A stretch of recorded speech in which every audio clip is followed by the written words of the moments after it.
my dear friends, Namaskar and energetic welcome to my channel. Ajir video hoise notun bharator notun ain. Parliamente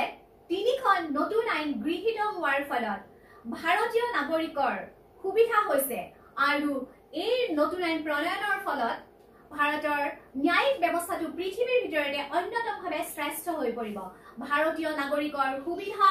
বাবে আৰু ভাৰতীয় নাগৰিকক সমান অধিকাৰ প্ৰদান কৰাৰ বাবে ইংৰাজৰ দিনৰে পুৰণি আইন সংশোধন কৰি নতুন তিনিখন আইন প্ৰৱৰ্তন কৰা হৈছে প্ৰধানমন্ত্ৰী নৰেন্দ্ৰ মোদী ডাঙৰীয়া আৰু গৃহমন্ত্ৰী অমিত শাহ ডাঙৰীয়াৰ ই এক অন্যতম সাফল্য আৰু জনসাধাৰণৰ বাবে এক সুন্দৰ আশীৰ্বাদ যদিও এই নতুন আইনখনৰ কথা সকলোৱে ইতিমধ্যে গম পাইছে তথাপিও মই এই ভিডিঅটো প্ৰস্তুত কৰিছো এই কাৰণে যাতে সকলোৱে যাতে সম্পূৰ্ণভাৱে খৰচি মাৰি এই আইনৰ বিষয়ে জানিব পাৰে বিশেষকৈ ছাত্ৰ-ছাত্ৰীসকলে গতিকে বাট বিফৰ ষ্টাৰ্টিং দিস ভিডিঅ মই আপোনালোকক এটা ৰিকুৱেষ্ট কৰিব বিচাৰিছো যে যদি মোৰ চেনেলটো আপোনালোকে নতুনকৈ চাবলৈ লৈছে বা যিসকলে আগতে ভিডিঅটো ইউটিউব চেনেলটো মোৰ চাইছে যদিও সাবস্ক্ৰাইব কৰিবলৈ পাহৰি গৈছে তেখেতসকলক মই ৰিকুৱেষ্ট কৰিছো যে মোৰ চেনেলটো সাবস্ক্ৰাইব কৰি আপোনালোকে মোৰ উৎসাহ বঢ়াই আৰু মোৰ ফেমিলিটো ডাঙৰ কৰি দিয়ে এতিয়া ভিডিঅটো এটা আৰম্ভ কৰো ইংৰাজৰ দিনৰ পৰা চলি অহা তিনিখন ক্ৰিমিনেল বিল ৰিপ্লেস কৰি যি নতুন তিনিখন আইন প্ৰৱৰ্তন কৰা হৈছে এইকেইখনৰ নাম আপোনালোকক কৈ আছো Indian panel code IPC 1860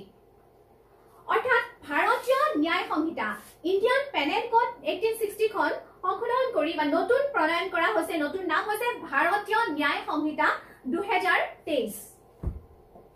next হৈছে code of criminal procedure act 1973 এইখন ৰিপ্লেস কৰি কৰা হৈছে ভাৰতীয় নাগৰিকৰ সুৰক্ষা সংহিতা 2023 তিনি নম্বৰত Indian Evidence Act 1872 Indian Evidence Act replace কৰি কৰা হৈছে ভাৰতীয় সাক্ষ্য আইন 2023 এই নতুন ভাৰতৰ নতুন আইন কৰা হৈছে মোদী চৰকাৰৰ অগ্ৰাধিকাৰ হৈছে নাগৰিকৰ সুবিধা প্ৰদান কৰা এতিয়াৰ পৰা যিকোনো থানাতে 0 FIR ৰুজু কৰিব পৰা যাব নেক্সট EFIR ৰ বাবে নতুন বিধান অন্তৰ্ভুক্ত কৰা হৈছে 90 দিনৰ ভিতৰত আৰক্ষী বিষয়াৰ প্ৰগতিৰ জাননী দিব লাগিব নেক্সট মোদী চৰকাৰত দেশৰ আইনী প্ৰক্ৰিয়া এতিয়া সৰল হ'ব সৰু সৰু অপৰাধী গোচৰসমূহক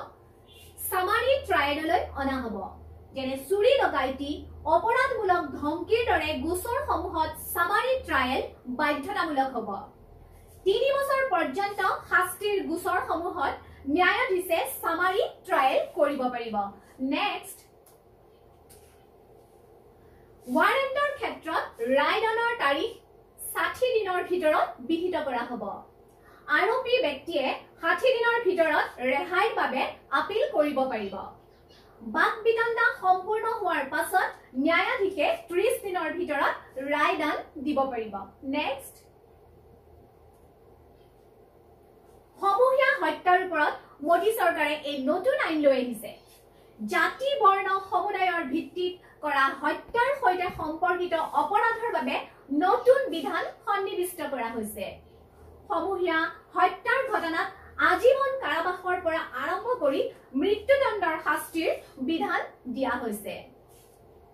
নেক্সট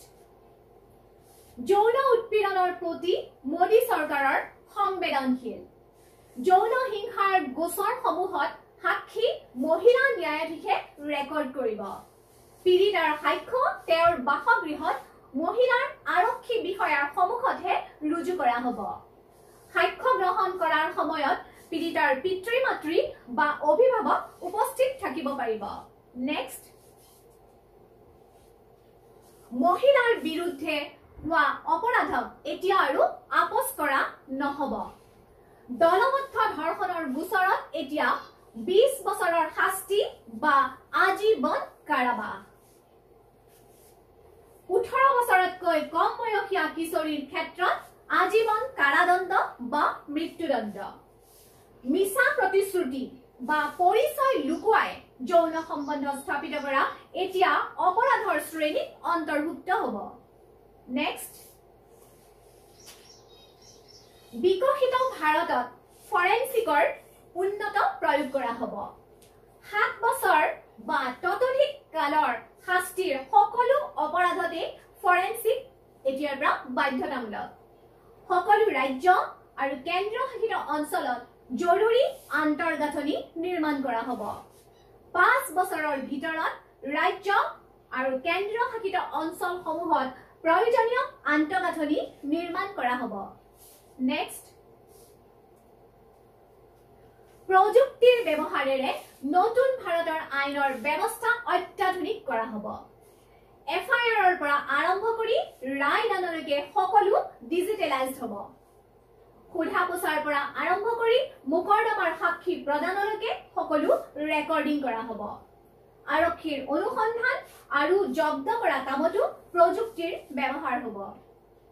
ইলেক্ট্ৰনিক বা যিকোনো ধৰণৰ ডিজিটেল ৰেকৰ্ডক দস্তাবেজ বুলি মানি লোৱা হ'ব নতুন তিনিখন ক্ৰিমিনেল লৰ এয়া আছিলে মেইন পইণ্টসমূহ আৰু ইয়াৰ পিছত মই আপোনালোকক সৰু সৰু ভিডিঅ'সমূহেৰে খৰচি মাৰি আপোনালোকৰ বাবে ভিডিঅ' প্ৰস্তুত কৰিম ইমান সময় ভিডিঅ'টো চাই মোক উৎসাহিত কৰাৰ বাবে অশেষ ধন্যবাদ আৰু নমস্কাৰ আজিলৈ আহো বাই